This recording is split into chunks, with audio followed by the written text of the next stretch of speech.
Gentleman from Texas, Mr. Paul, is recognized for 5 minutes. Thank you, Mr. Speaker. I ask unanimous consent to revise and extend my remarks. Without objection. Mr. Speaker, by now, the Microsoft antitrust case should have caught every member's attention. This is a good time for Congress to reassess the antitrust laws. Under current law, collusion, negotiations, or even discussions about markets may be enough to find someone guilty of breaking these laws.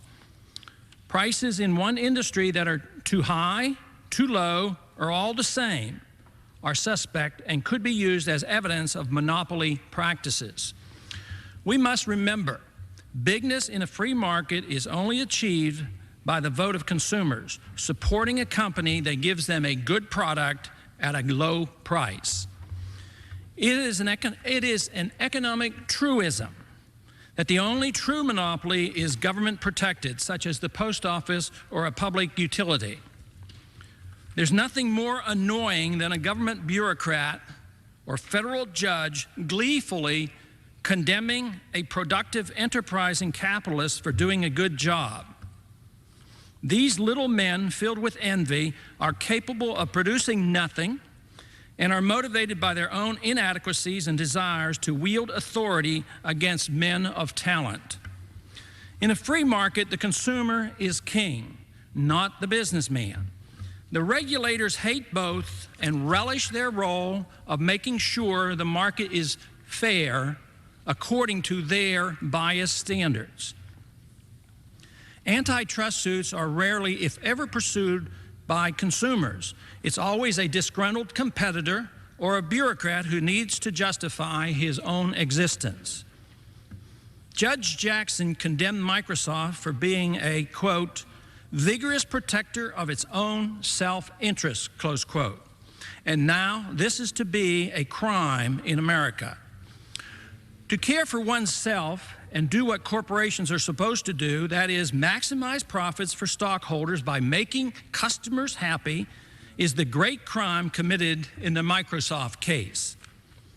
Blind to the fact that there is no conflict between the self-interest of a capitalist and the consumer's best interest, the trustbusters go their merry way without a complaint from the Congress, which could change these laws. Only blind resentment drives the economic planners and condemn business success, good products, low prices, and consumer satisfaction while undermining the system that has provided so much for so many. Many big companies have achieved success with government subsidies, contracts, and special interest legislation.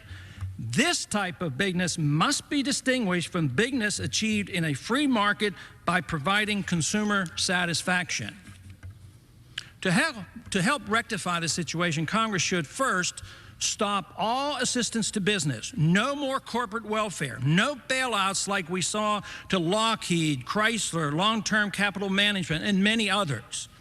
Second, we ought to repeal the archaic and impossible to understand antitrust laws.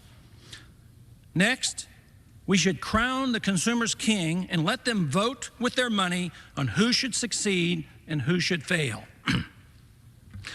We should then suppress the envy which drives the anti-capitalist mentality. The Bill Gateses of the world can only invest their money in job-creating projects or donate it to help the needy.